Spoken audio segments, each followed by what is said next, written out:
اور حضور نے اپنے مبارک ہاتھوں سے ان کو گھٹی دی تھی کھجور چبا کر. صحیح بخاری میں آتا ہے. یہ وہ ہیں عبداللہ ابن زبیر صحابی. یہ بھی حضرت حسین کی طرح جن چند بڑے لوگوں نے بیعت نہیں کی.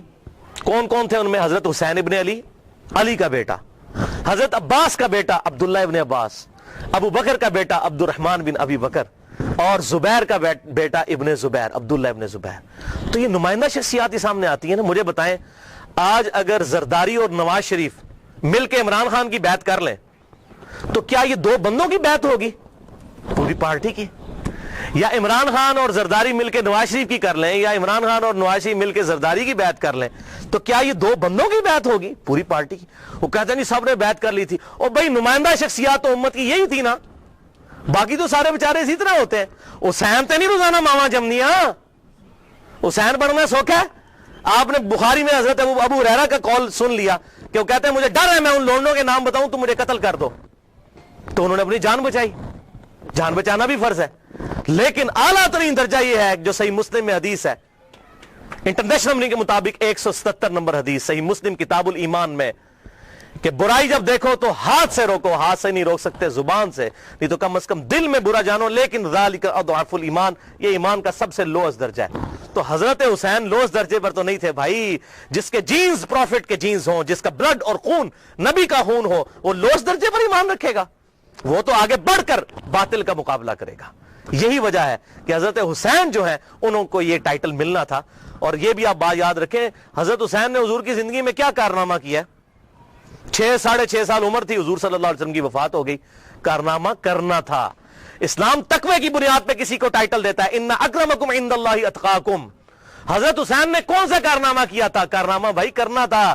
جنتی نوجوانوں کا ٹائٹل اس لیے ملا کہ انہوں نے وہ کام کرنا تھا کہ جب امت سو چکی ہوئی تھی انہوں نے امت کو جگایا. اور ایسی بھی امت جاگی کہ آج تک جب بھی کہیں پر ظلم ہوتا ہے حسین کی مثال پیش کی جاتی ہے. لوگ کہتے ہیں کیا ہوا جی، حسین کے ساتھ بھی تو 72 لوگ تھے نا. اگر ہم تھوڑے ہیں، سورہ نحل میں آیا کہ ابراہیم علیہ السلام اکیلے ہی پوری امت تھے. حق تھوڑا ہو، حق حق ہے، باطل باطل ہے، چاہے وہ کثرت میں کتنا ہی زیادہ ہو. ٹھیک ہے، تو یہ بات آپ سمجھیے اس حوالے سے. تو عبداللہ ابن زبیر نے بھی بغاوت کی. انہوں نے حجاز، مکہ، مدینہ اور پورے ایریے پر انہوں نے اپنی خلافت قائم کر لی اور یزید صرف شام تک رہ گیا. تو پھر یزید نے عبداللہ ابن زبیر رضی اللہ تعالیٰ عنہ کو قتل کرنے کے لیے اور ان کی حکومت کو ختم کرنے کے لیے جو خلافت تھی، اپنے گورنروں کو بھیجا، سپہ سالاروں کو بھیجا. 64 ہجری کا یہ واقعہ ہے. اور یہ صحیح مسلم میں انٹرنیشنل نمبر کے مطابق 3245 صحیح مسلم 3245 نمبر حدیث ہے کہ ابن زبیر پر جب حملہ کیا اس دوران خانہ کعبہ کو منجنیق سے پتھراؤ کیا گیا، غلاف کعبہ بھی جل گیا. 3245 صحیح مسلم. یہ کرتوت ہے. کہتے ہیں جی وہ تو یہ تھے جنتی تھے. وہ بھی میں پول کھولنا کہڑے پاس جنتی سی ہو. صحیح مسلم 3245 خانہ کعبہ کو جلا دیا. لیکن پھر اس دوران پہلے واقعہ کربلا، اس کے بعد واقعہ ہرا ہوا، اور پھر ابن زبیر پہ جب حملہ کیا اسی دوران یزید مر گیا 64 ہجری کے اندر. جب مرا تو پھر ابن زبیر نے اسی جنگ کے دوران وہ مر گیا. ابن زبیر نے کہا کہ جاؤ اپنے شیطان کی خبر لو، وہ مر گیا. تو پھر اس کی فوج تتر بتر ہو گئی. پھر 9 سال تک خلیفہ رہے اس پورے ایریے کے اوپر عبداللہ ابن زبیر. پھر جب عبد الملک بن مروان کے مرنے کے بعد بنا، اس نے پھر حجاج ابن یوسف کو بھیجا. پھر دوبارہ خانہ کعبہ پر حملہ ہوا، اور وہ بھی صحیح مسلم 6496 نمبر حدیث میں موجود ہے. پھر ابن زبیر کو حجاج ابن یوسف نے، جو اسی بنو امیہ کی باقیات تھی، اس نے قتل کر کے خانہ کعبے کے دروازے پہ ان کی لاش، صحابی رسول کی لاش لٹکائی 1 ہفتے تک کے لیے. صحیح مسلم 6496. ابن زبیر کو 74 ہجری کے اندر شہید کر دیا گیا. یہ بھی انہی کا کارنامہ تھا. اب یہاں پر میں کسی محدث کا فتویٰ، کسی محقق کا فتویٰ، کسی حکومتی ملے کا فتویٰ، کسی روزی روٹی چلانے والا دین سے اس کا فتویٰ نہیں، امیر المؤمنین سیدنا عمر ابن خطاب رضی اللہ تعالیٰ عنہ کا فتویٰ صحیح بخاری سے پیش کرنے لگا ہوں. انٹرنیشنل نمبر کے مطابق صحیح بخاری میں 6830. سیدنا عمر کا جب آخری حج تھا تو آپ کو کسی نے آ کر خبر دی، اس کے بعد آپ شہید ہو گئے، کہ لوگوں میں یہ چیما گوئیاں ہیں کہ جب عمر مر جائے گا تو ہم فلاں شخص کو اپنا خلیفہ بنا لیں گے، خود ہی چن لیں گے. اب یہ فلاں کون ہے اس کو تلاش کرنا ہے، یہ فلاں کون تھا خلافت کا لالچی، یہ آپ کے لیے اسائنمنٹ ہے. فلاں شخص کی ہم بیعت کر لیں گے. حضرت عمر کو اتنا غصہ آیا کہ مسلمانوں کے مشورے کے بغیر. صحیح بخاری 6830 بڑی لمبی حدیث ہے.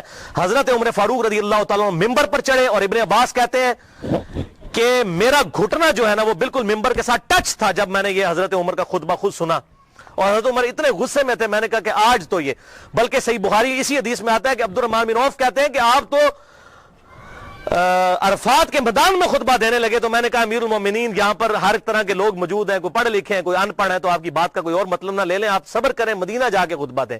تو مدینہ شریف جا کر پہلا کام حضرت عمر نے خطبہ دیا 6830 بڑی باتیں ارشاد فرمائی. اور پھر اس میں ارشاد فرمایا ورڈ بائی ورڈ، لفظ بائی لفظ حضرت عمر کے الفاظ. صحیح بخاری 6830.